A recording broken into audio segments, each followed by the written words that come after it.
Hello gang, what's going on? Welcome back to Football Therapy with me, your host Jan. I do hope you're doing well, friend. I genuinely do hope that. I have the flu. Yeah, I have to get it in early. Chelsea are legitimately trying to kill me off, and they're doing a good job so far. Because I feel terrible. I'm pumped full of painkillers. I could barely sleep last night because I couldn't breathe through my face. And because I don't have gills, I really need to be able to do that. But I'm here. I fight on with you, my friends, even in this hour of darkness in my physical health. Jesus. So be prepared to navigate what can not be the most precise video of all time content. But please do stick with me because I want to still provide daily content for you, my friend. So welcome on back.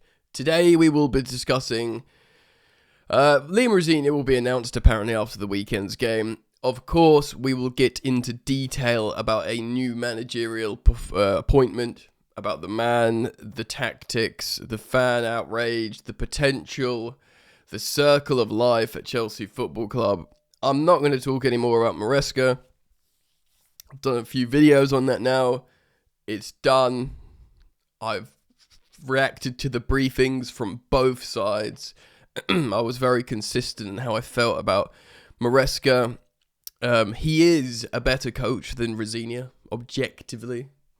But it doesn't mean Rosenior cannot become good. I actually think we'll be very lucky to have the man, Rosenior, representing our football club. But get it in early again. It could just be 5 years too early for him, which is a bit concerning. Sorry if I sniff a little bit, but I am really poorly. We'll speak about when he's going to be announced. There is a Chelsea protest that I want to tell you about that seems a little bit more put together than the previous ones in terms of what they are protesting against. I will plug that. And then, yeah, man, we've got a game away at the Etihad against Man City with Shane McFarlane at the helm. Bless him. I watched his pre-match presser. He did pretty well considering the mental scenes. He was able to just be like, I don't know anything. I work in another building, which kind of served him well. But we'll speak about City, we'll speak about Chelsea. And maybe there's like a bit of a conspiracy stuff of was Cole Palmer happy to see the back of Maresca. He did a big emotional, immediate goodbye to Pochettino, but he's not. So he's been silent on Maresca. So you can think of that of what you want.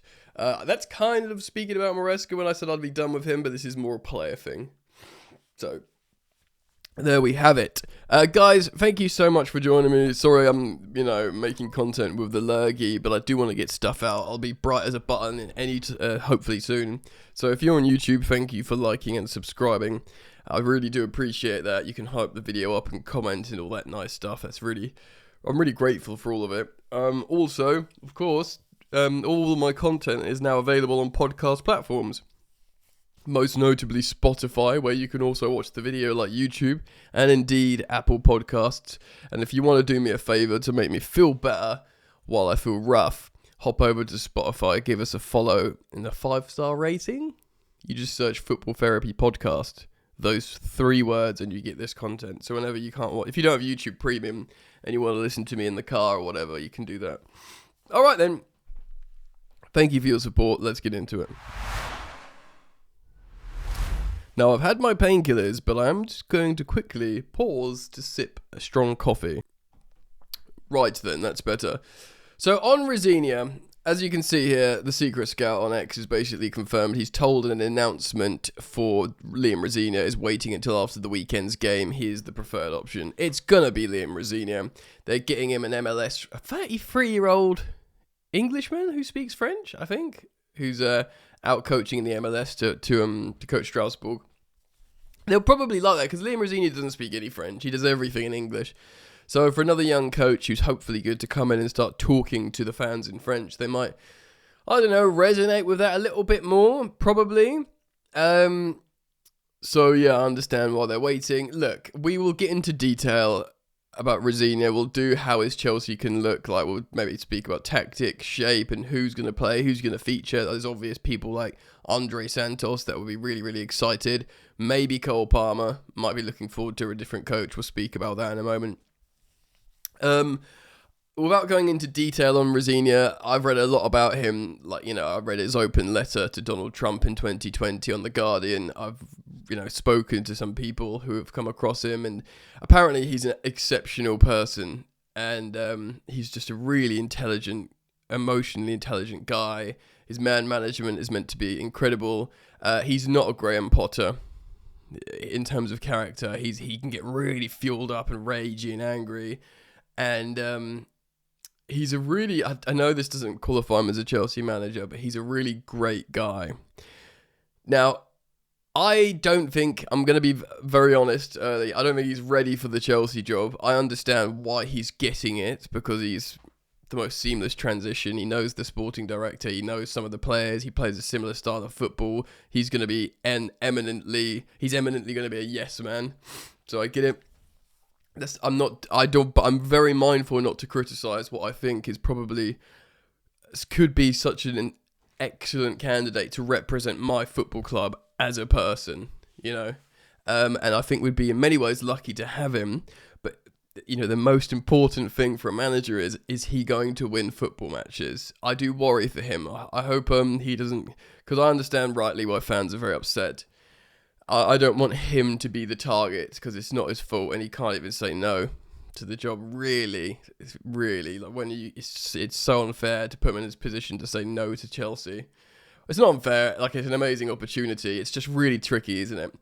So the announcement, like I said, we'll go more into detail about how his football would work and who could feature under him at Chelsea. But I wanted to just reiterate, we are getting an excellent man here, which is something. Of course, we all want to win football matches, and that's paramount. But we will see what happens. You've got David Ornstein on the Athletic podcast saying, these Chelsea owners, they're very, very ambitious. They want to win the Premier League. They want to win the Champions League. Well, the fans want that, and we haven't seen anything close to that. I mean, the Club World Cup was good, but, even Frank Lampard, Frank Lampard said on multiple occasions, when he went on the Diary of a CEO podcast a while back after he left Chelsea as interim, he said, the owners are incredibly ambitious in terms of sporting ambition. We'll see it. We'll believe it when we see it, I'm sure. Which does bring me on to the protest. I want to show you this here. This is CFC P Pice, I guess. Understand formal protest is planned. It's against, interestingly, more specifically, Badalik Bali, who's of course the head of the Clear Lake Fund, and the sporting directorship, which is the sporting directors, 5 of the ruddy men. So it's going to be Chelsea versus Brentford, 17th of January at the Britannia Gate at 1 p.m. And look, go check that out. It's on social media. It does seem like it's been put together a lot better than previous protests, and it's actually, highlighted without just being like, we want owners out, give us our club back sort of thing, which, might be a good sentiment. Is actually putting together some good points. And, it'll be very interesting to see if we can start like refining our demands in this new direction. I always, even if I don't always 100% agree with what's being said in the protest, I will always endorse peaceful protests and our rights to do it as people and not just football fans. Because as soon as you lose that, then football's dead, isn't it, fam? So yes, go check that out if you're inclined to join and show your support. Yes, so I want to speak about Cole Palmer. I shouldn't really zoom when I look like this. Ill. Cole Palmer. So some players have shown massive support or emotional goodbyes to the manager. Unsurprisingly, Cucurella, who had a great time under him. I think his wife liked him as well. Like, obviously, all Spanish speakers, they probably had a close relationship. Excuse me. I think Enzo Fernandez, interestingly, was sad to see him go. I think he did quite a nice goodbye. Because Enzo, I thought they shouted at each other a lot. Maybe because it was just a demonstration that they were close, they were able to argue. Trev Chalobah, not surprisingly, because he gave him a chance and brought him back in the fold and made him a starter, when recent Chelsea managers perhaps have, not overly fancied Trev, he really sort of put him back in. A few others, but of course a real notable one absence is Cole Palmer, Chelsea's star, Chelsea's best player, Chelsea's number 10. When Pochettino left, Cole Palmer said, "Gaffer, thank you for everything that you have done for me. For making my dreams come true. All the best, Blue Heart," and like some pictures with him. Of course, he had an amazing season under Pochettino. Now, I think he did because Cole Palmer, first and foremost, is an incredible footballer, but also he benefited from what was some just suicidal footballer that made so much space and chaos for Palmer to thrive. But there's a sort of argument that football will make your number 10, your playmaker, get good numbers. Cole Palmer under Pochettino, Bruno Fernandes under different managers at Man United. But as soon as you bring in more of a rigidity and more of a rigid structure and a winning template, these players may suffer a little bit. And, if you drop them into like a Man City, their numbers may reduce because it's a winning formulaic team, or even an Arsenal. So I don't necessarily want to bring back Pochettino football so Cole Palmer's numbers go up again, basically, is what I'm saying here. But it's interesting, he hasn't said anything. People are drawing their own conclusions from that. I do think there's probably, like always, it's probably not a universal situation in the dressing room where they're all sad Maresca's gone. There'll be some players like Hato, Andre Santos, like a few others that will be pleased that they will get more of an opportunity. It'll be very, very interesting to see, who gets given more of a chance. I mean, the biggest winner of this probably is Andre Santos because of Liam Rosenior, and we'll speak about that more in detail when we do footballing, analysis or assumption videos of how it's all going to be set up. But yes, lots of people are drawing their own sort of conclusions from Cole Palmer, doing the immediate emotional goodbye to Pochettino and radio silence to the dismissal of Enzo Maresca. Of course, Maresca didn't even say goodbye to his players. He just left. He, after Bournemouth, he just says, right, I'm off. Didn't even say goodbye to the players. Maybe he messaged a few that he was close to, like the aforementioned Cucurella and Fernandes, possibly. I don't know. But the story is he hasn't said goodbye to any of the Chelsea players. He just left Bournemouth and he refused to go to his post-match duties, and he didn't even say goodbye to his squad. So I don't know if that's the no goodbyes upset Palmer, or if Palmer just wasn't really happy under Maresca. Obviously, he had an amazing end to the first season in terms of the finals he played in, winning man of the match in the finals, especially against PSG. That was the peak of his career, really. For as good as the season he had under Pochettino, winning trophies and individual awards at the end of the season. I mean, to win the Club World Cup, man of the match and player of the tournament awards against when it was him versus Ousmane Dembele, the eventual Ballon d'Or winner, he sort of came up on top massively. Palmer, that was definitely the peak of his career, you'd have to say, under Maresca. But it does seem like perhaps it's not unanimous. And I'm not saying that makes it the correct decision. Every dressing room in the world will never have 100% everyone behind the manager. It's just the way it is. Just the way football is, man. Right, let's move on. Okay, we're going to speak about a football match. Let me sip some coffee. Right. Shane McFarlane spoke to the media and spoke about how he's watched a few games of Man City. I mean, what else is he supposed to be able to do in a very limited time? We've got no Moises Caicedo. He's, of course, suspended for this game after a yellow card accumulation. This is tough. They just drew away to Sunderland. Arsenal are going to win the Premier League, I think, now. I think it's this moment, not getting the 3 points at Sunderland. Not looking amazing, really, Man City. And Arsenal just looking good, scoring 4 goals past Villa without Declan Rice in the team. I think they're just going to finally do it. Knowing us, Chelsea will probably do Arsenal a favour in this game against all odds and then drop off again. But this is how they looked against Sunderland. Yeah, a 4-3, 3-1. Oh, sorry, I just had to have a sneezing fit. My brain is quite literally melting. So a 4-3-3. Nathan Ake still knocking about Nico Riley. I think Nunes is he good now? I thought he was awful for ages. Of course, Gigi Donna goal. Gonzalez, Foden, Silva. That is an attacking midfield three. There's one holding midfielder in there. That's kind of crazy. Cherky finding form, of course, Erling Haaland and Savinho. The return of Rodri in this game, he came on, apparently made him a lot better, and they did look a lot better in the second half, laying siege to Sunderland's goal, but they didn't get the goal. So they got a draw. Now, we are going to try and build a lineup here, yeah? Shane McFarlane's Chelsea. What the ruddy heck is this going to look like? This is going to be a bit of a fun, silly game, because I have no ruddy idea, mate. We'll put Sanchez in goal, yeah? That's good, that's the start. Cucurella at left back. Let's do a 4-2-3-1 ostensibly in terms of the starting shape, which it never really is. It has to be Reece James in midfield, doesn't it? In the absence of, I don't know actually. I'm gonna put Santos with him. I'm having fun. I'm letting my hair down. Santos and Reece James in a double pivot. Stop it. That's what I've done. I'm going to go Neto left wing. Know what? I don't know.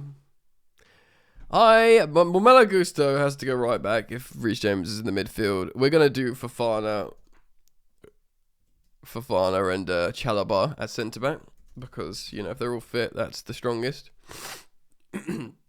Sorry, it's so gross when people are sniffing into a microphone when they're ill. So, people are probably seeing Estevao and Palmer both have to start, which means I would drop Enzo Fernandez. But maybe you do drop Enzo Fernandez. Or maybe you play Palmer, right wing. You could play Neto false 9. Because... and then you could play Estevao on the left wing, actually, because he did play on the left wing last game out, and then Enzo in the 10. There you go. 4 attackers being Estevao, Palmer, Fernandez, and Neto. No Garnacho, no Gittins. Those man. I mean, you could drop Santos, move Fernandez into there, and then you basically do this. So Santos into there. Estevao into the 10 or the right, Palmer in the 10, Neto on the left, and then you actually start a striker because Man City centre-backs aren't totally dominant, are they? You can sort of get him in the box. And then maybe then you just choose between Joao Pedro or Liam Delap. I mean, Delap's former side. Oh, wrong Delap. Finn Delap. Who the hell is Finn Delap? Liam Delap, there you go. Playing against his former side, Man City. Maybe finally getting a Premier League goal. I mean, look, we've got good players available. Yeah. The truth is, it's just Man City away when you don't have Cucurella, and most saliently, you don't have a football manager. It'll be really funny if we get a result, and then everyone would be like, give it Shane till end of season. But it's just going to be one game. I'll be real, you guys. We're probably going to get battered. Maybe the players show something. They show a bit of grit. The manager's gone. Everyone thinks we're crazy, but we're professionals. We'll show you when when the chips are down, Chelsea do the best, and maybe we show something and get a result. Be a bit of a miracle for the banter, for the memes. I'll say we'll draw 1-1. That won't really help us. It will just give Arsenal a bigger lead in the title race, and dreadful, terrible, harrowing, and upsetting scenes. Look, it's very tricky at Chelsea at the moment. Happens all the time, though, doesn't it? We will see. I tell you what, nothing salves your existential football supporting wounds than winning football matches. And, if we win this, if Rosenior gets announced and we beat Brentford, and he'll be able to deal with the protest, by the way, because Strasbourg fans are doing it. So it's not his first rodeo, as it were. So we'll be alright. I hope they get the message. I mean, if you ask me, like, I'm sorry, guys, my brain's running at one cylinder. If you said to me, Jan, what's the ideal situation? Just even not sportingly, we keep competent on the pitch, but there is a press conference of the sport. The sporting directors need to talk. Like, they should do a live. They should face the media. And I'm not talking about Matt Law doing a piece to them with a Telegraph when they were in a title race last season. I'm talking about them sitting down and doing media duties and explaining themselves to the fans. That would be first and foremost huge. That would do them so much good. They won't do it because they are terrified and weak. Anyway. We'll stay together. We'll keep being Chelsea. We'll probably win games again, and let's hope we sort ourselves out. I mean, obviously I will back Liam Rosenior because I know of the kind of person he is, the good man he is. He deserves support, and I hope he wins, and I hope Chelsea win. And I hope I get better from this flu. Let me know your thoughts, guys. Please do stick with me. Sorry I was a little bit slow today, but as is my health state. Thank you those for supporting me, for liking and subscribing, going over to Spotify, following and 5-starring, etc. And I do hope to see you back here soon, fellas. Peace.